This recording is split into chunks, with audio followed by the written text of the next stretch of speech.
ਦੀ ਸ਼ਾਨ ਦੇ ਖਿਲਾਫ ਕੁਝ ਗੱਲਾਂ ਕਹੀਆਂ ਔਰ ਉਹ ਗੱਲਾਂ ਸਿੱਖ ਸਮਾਜ ਨੂੰ ਜਿਹੜੇ ਹੈ ਉਹ ਅਜਮੈਰ ਸਹਿਣਯੋਗ ਨੇ।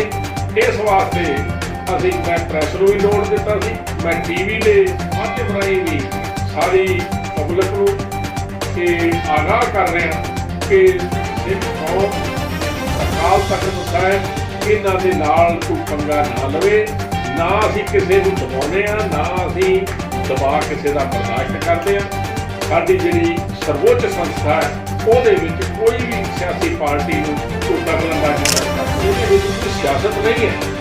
ਸਿਆਸਤ ਤਾਂ ਹਰਜੀਤ ਸਿੰਘ ਗਰੇਵਾਲ ਵਰਗੇ ਕਰ ਰਹੇ ਆ, ਕਿਉਂਕਿ ਬੀਜੇਪੀ ਦਾ ਸੂਤਰਾ ਪੰਜਾਬ ਦੇ ਵਿੱਚੋਂ ਬਿਲਕੁਲ ਸਾਫ਼ ਹੈ। ਇਹਨਾਂ ਦੀਆਂ ਸਭ ਜਗ੍ਹਾ ਤੇ ਕਹਿੰਦੇ 117 ਸੀਟਾਂ ਦੇ ਅਸੀਂ ਇਲੈਕਸ਼ਨ ਲੜਨਾ, ਇਹਨਾਂ ਦਾ 117 ਸੀਟਾਂ ਤੇ ਇਹਦੀਆਂ ਜਮਾਤਾਂ ਸਿੱਖ ਹੋਣ ਦੇ ਨਾਤੇ ਔਰ ਸਿੱਖ ਕੌਮ ਦੇ ਖਿਲਾਫ ਬਿਆਨ ਦੇ ਕੇ ਮੋਦੀ ਸਾਹਿਬ ਦੀ ਨਿਗਾਹ 'ਚ ਚੰਗੇ ਬਣਨਾ ਚਾਹੁੰਦੇ ਆ।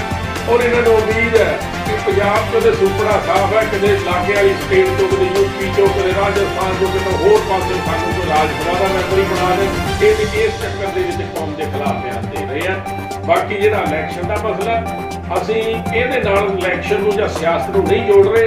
ਇਹ ਸਾਡੀ ਕੌਮ ਦਾ ਮਸਲਾ ਹੈ, ਸਿੱਖ ਕੌਮ ਦੀ ਹੋਂਦ ਦਾ ਮਸਲਾ ਹੈ। ਇਹ ਸਾਨੂੰ ਬਰਦਾਸ਼ਤਯੋਗ ਲਫ਼ਜ਼ ਨਹੀਂ ਜੋ ਇਹੋ ਜਿਹੇ ਲੋਕ ਸਾਡੇ ਖਿਲਾਫ ਜਾਂ ਸਾਡੇ ਅਕਾਲ ਤਖ਼ਤ ਸਾਹਿਬ ਦੇ ਖਿਲਾਫ ਜਾਂ ਸਾਡੇ ਜਥੇਦਾਰ ਦੇ ਸਾਹਿਬ ਦੇ ਖਿਲਾਫ ਬੋਲਦੇ ਆ, ਉਹ ਸਾਨੂੰ ਬਿਲਕੁਲ ਇਹਦੇ ਹਾਲਾਤ ਬਣ ਚੁੱਕੇ ਆ।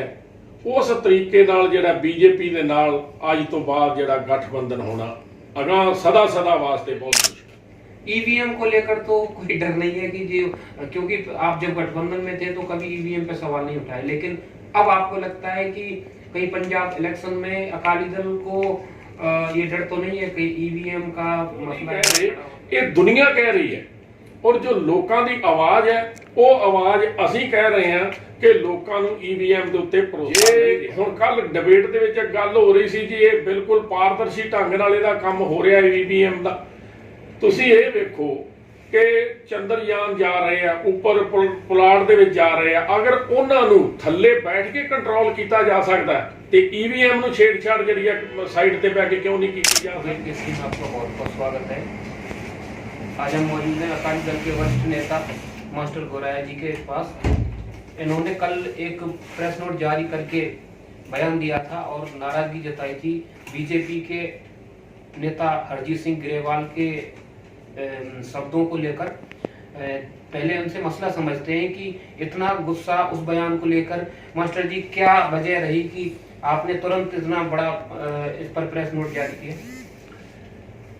इदा है कि जो श्री अकाल तख्त साहिब है, छेवें पातशाह मीरी पीरी के मालिक ने इन्हां दी जिहड़ी स्थापना की सी और असी सिख कौम इनू जिहड़ा आपदी सर्वोच्च अदालत मानते हैं।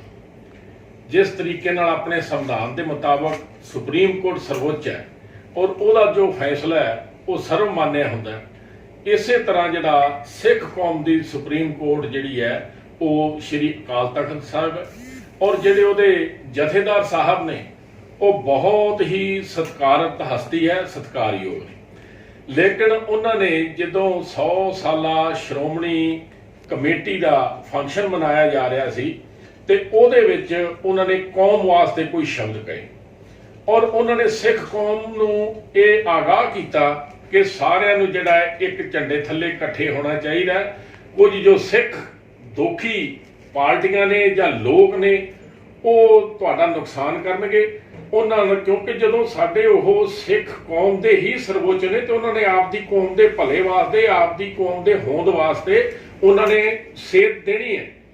ਲੇਕਿਨ ਹਰਜੀਤ ਸਿੰਘ ਜੀ ਗਰੇਵਾਲ ਬੜੇ ਸੁਲਝੇ ਹੋਏ ਸਿਆਸਤਦਾਨ ਨੇ, ਬੀਜੇਪੀ ਦੇ ਬੜੇ ਵੱਡੇ ਲੀਡਰ ਨੇ ਔਰ ਬੜੇ ਪੁਰਾਣੇ ਸਮੇਂ ਤੋਂ ਬੀਜੇਪੀ ਦਾ ਉਹ ਕੰਮ ਕਰ ਰਹੇ ਨੇ, ਸੇਵਾ ਕਰ ਰਹੇ ਨੇ।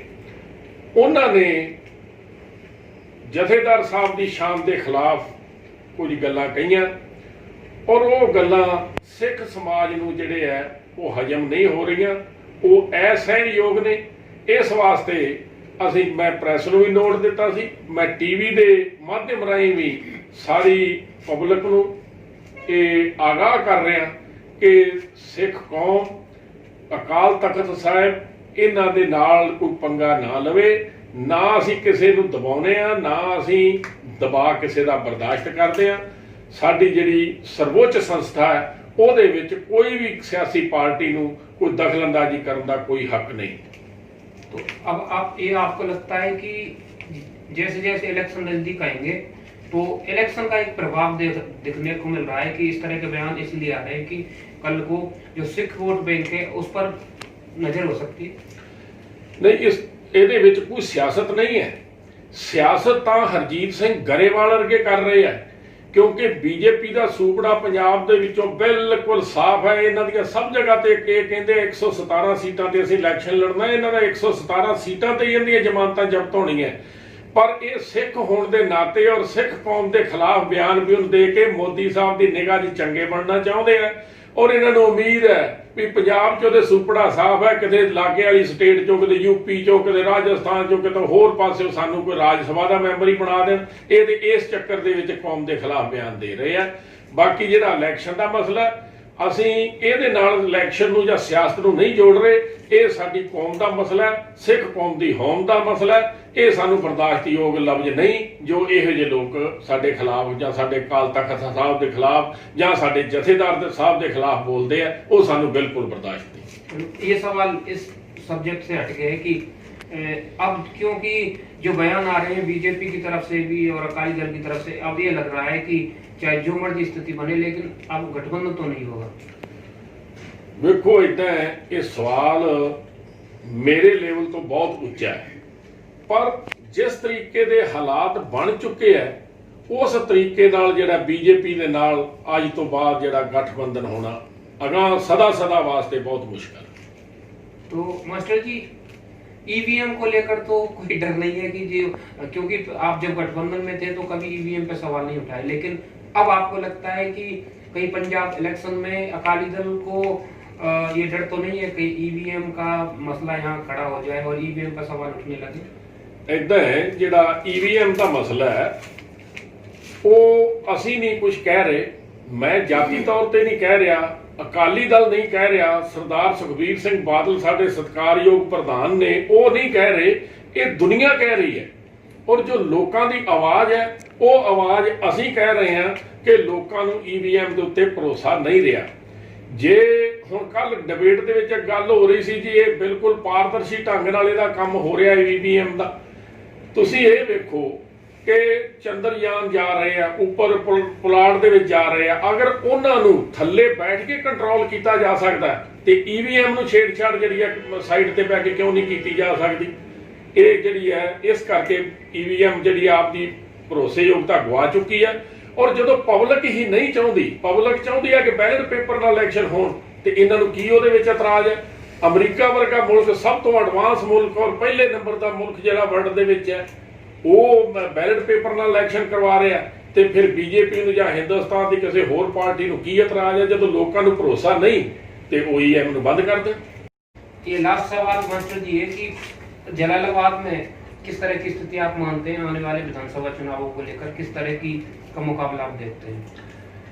देखो जी, जलालाबाद दे विच मुकाबले की गल एक साल पहला कहना ये तो मैं वाजिब नहीं समझता, पर जनता जनार्दन है, जनता का फैसला सर्वोच्च फैसला है और हर एक दे सिर मत्थे हुंदा है जदों इलैक्शन के टाइम जो जनता किसी नूं जनादेश दिंदी है।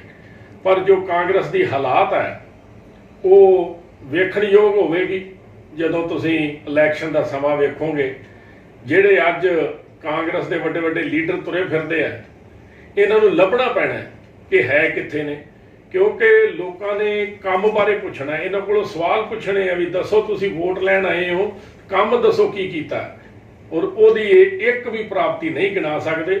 जलालाबाद दे विच जो विकास किया सरदार सुखबीर सिंह बादल ने किया, श्रोमणी अकाली दल ने किया, जो साडी सरकार सी उन्हें किया, और उहदे मुकाबले दे विच ते मेरा ख्याल है भी 1% भी इन्हां ने कोई डिवेलपमेंट नहीं की।